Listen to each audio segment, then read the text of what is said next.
श्री राधा वल्लभ श्री हरिवंश। ओम अज्ञानतिम्रान्धस्य ज्ञानांजना शलाकया चक्षुरुन्मीलितं येन तस्मै श्री गुरुवे नमः। भगवान का आश्रय बहुत बड़ा फल देने वाला है। यदि हम सभी कुछ छोड़कर, सभी जगह से अपनी ममता, आसक्ति, आस सब छोड़कर भगवान के आश्रित हो जाते हैं तो भगवान बहुत कुछ देते हैं, बहुत कुछ। आश्रित को वो कुछ मिलता है जो बड़ी बड़ी साधनाओं से नहीं मिलता। जो साधन हम कर रहे हैं प्रभु प्राप्ति का, प्रभु को प्रसन्न करने का, उन साधनों का वो फल नहीं है जो केवल आश्रित होने से मिल जाता है। आश्रित होना अर्थात भगवान के सन्मुख हो जाना। भगवान ने आश्रित होने के लिए गीता में कहा है, सर्वधर्मान परित्यज्य मामेकं शरणं व्रज अहं त्वं सर्व पापेभ्यो मोक्षयिष्यामि मा शुचः।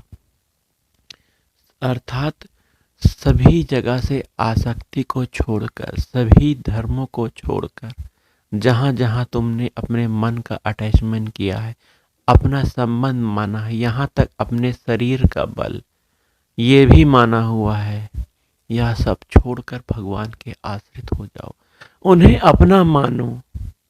इस आश्रय का फल क्या है? इस आश्रय का फल शीघ्र भगवान की प्राप्ति होती है। इस आश्रय का फल यह है कि आप भगवान का चिंतन कभी छोड़ नहीं सकते। चिंतन की प्रधानता है यहाँ पर। चिंतन की प्रधानता क्या है? प्रभु का कभी चिंतन ना छूटे, उनका स्मरण लगातार बना रहे। यही तो साधना है, यही तो फल है। कभी चिंतन ना छूटे, संसार में रहते हुए भी, सभी कर्मों को करते हुए भी भगवान का ध्यान चल रहा है, भगवान का नाम चल रहा है। ये आश्रय का सबसे बड़ा फल है। भगवान के आश्रित हो जाने पर भजन नहीं करना पड़ता, अपने आप भजन होने लगता है, अपने आप सुमिरन होने लगता है। अर्थात एक प्रेम हो जाता है, एक अपनापन हो जाता है भगवान से। अपनापन होने पर ही तो चिंतन होता है, ध्यान होता है। आप देखो संसार के छोटे बालक बालिकाएं जो प्रेम करते हैं, आप ध्यान दो इस बात पर कि जो प्रेम कर रहे हैं, जब ये मिलते हैं तो कितना इनको अच्छा लगता है, और जब यह अपने घर को जाते हैं मिलने के बाद तो इनका चिंतन अपने सामने वाले प्रेमास्पद पर रहता है। घर का काम कर रही है लड़की, फिर भी अपने प्रेमी की याद कर रही है। सो रही है, उठ रही है, काम कर रही है, कहीं जा रही है, अपने प्रेमी की फोटो देखती है, उनका चिंतन करती रहती है। यही क्रिया वही प्रेमी अपनी प्रेमिका के लिए करता है। ये सांसारिक प्रेम है। हम भागवतिक प्रेम की बात कर रहे हैं। यहाँ जब हम आश्रित हो जाते हैं, सब कुछ अपना भगवान को मान लेते हैं, तो एक प्रेम, एक अपनापन हो जाता है भगवान से। यही अपनापन निरंतर चिंतन करवाता है भगवान का, निरंतर नाम जाप करवाता है। उन्हें कैसे प्रसन्न रखें, नए नए भाव भी देता है। ये आश्रय की बहुत बड़ी महिमा है। और आश्रय का और फल सुनिए तो गीता में भगवान ने कहा है, अंत काले च मामेव स्मरण मुक्ता कलेवरम। अंत काल में जो जिसका स्मरण करता है वो उस भाव को प्राप्त होता है। अब देखिए, जड़ वो भरत जी जो थे, अंत काल में भगवान का ही स्मरण भजन कर रहे थे, लेकिन क्या हुआ? उनकी बुद्धि, उनके मन ने हिरण के प्रति आसक्ति कर ली, हिरण के बच्चे के प्रति आसक्ति कर ली, और उसी समय उनका देह भी छूट गया। तो उन्हें अगले जन्म में हिरण की योनि प्राप्त हुई। अब हम यहां आश्रय की बात कर रहे हैं। भगवान की बात बिल्कुल सत्य है। भगवान ने गीता में जो कहा है बिल्कुल सत्य है। लेकिन आप इस आश्रय की महिमा को समझिए। इसका फल ये भी है कि अंत काल में जब हमारी मृत्यु हो रही होगी, पता नहीं हम किस अवस्था में हो, हम बेहोश हों, हमारा ध्यान ना लग रहा हो, हम बहुत कष्ट में हो। अंतकाल में तो यही होता है ना, जब हम शरीर छोड़ते हैं तो भगवान के आश्रित होने पर इस आश्रय का फल यह है कि हमारा चिंतन होने लगता है, हमारा चिंतन हो जाएगा और हमें भगवान की प्राप्ति होगी। इस आश्रय का फल है यह। इस आश्रय भगवान के आश्रित होने पर हमें क्या नहीं मिलता। भगवान के आश्रित होने पर नाम जाप चलता है, नाम जाप अखंड चलता है। इस नाम जाप की महिमा क्या है? भगवान के नाम में भगवान समाये हुए हैं। इसे रियलाइज करिए ना आप लोग।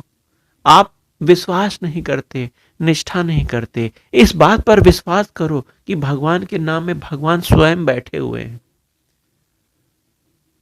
तो आपके पास जब आप नाम जाप कर रहे हो तो भगवान आपके जीवा में है। हृदय से मन से जाप कर रहे हो तो निर्मल मन में भगवान का वास है, निर्मल हृदय में भगवान का वास है। आपके साथ भगवान वास कर रहे हैं।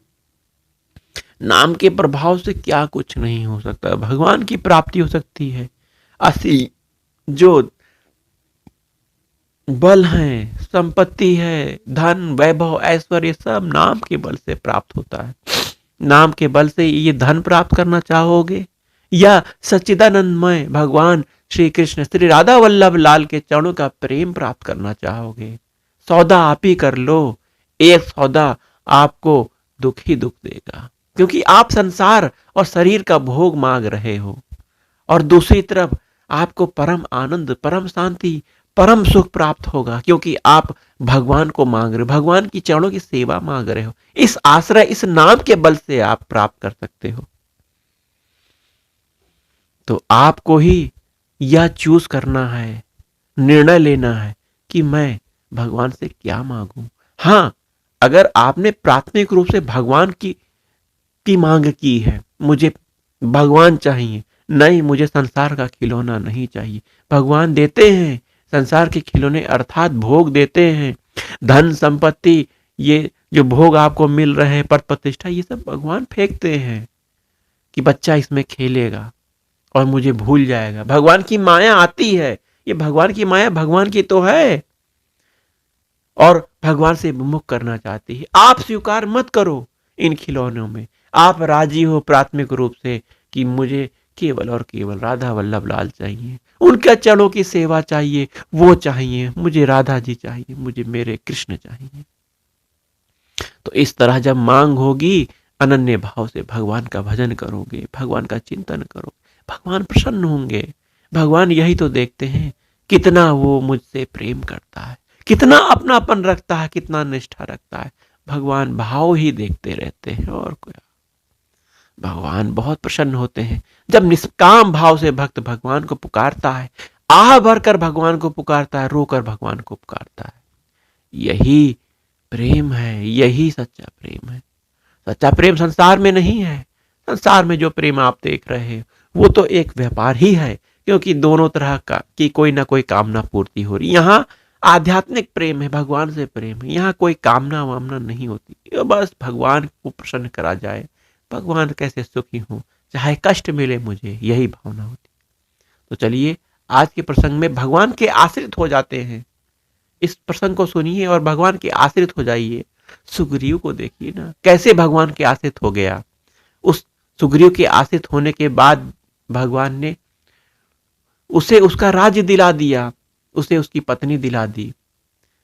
सुग्रीव पर कृपा हुई हनुमान जी की ना, तभी तो वो राम जी के आश्रित हो पाया। संत महात्माओं की कृपा जब उनके उपदेश के माध्यम से, उनके वाणी मुख सत्संग के माध्यम से जब आपको प्राप्त हो, तो उसे निष्ठा पूर्वक अपने जीवन में उतारिए। जब आप संतों की बातों को उतारेंगे तभी तो भगवान की तरफ बढ़ पाएंगे। जब विश्वास और निष्ठा नहीं होगी तो आप भगवत प्राप्ति नहीं कर सकते हो। भगवत प्राप्ति ही जीवन का उद्देश्य है, भगवत प्रेम ही जीवन का उद्देश्य है, ये मान लो। श्री राधा वल्लभ श्री हरिवंश, श्री हरिवंश। जय जय राधा वल्लभ श्री हरिवंश, जय जय श्री वृंदावन श्रीवन चंद। जय जय राधा वल्लभ गुरु हरिवंश, जय जय राधा वल्लभ प्राण हरिवंश। जय जय श्री वृंदावन श्रीवन चंद्र राधा, राधा राधा राधा, श्री राधा श्री राधा श्री राधा।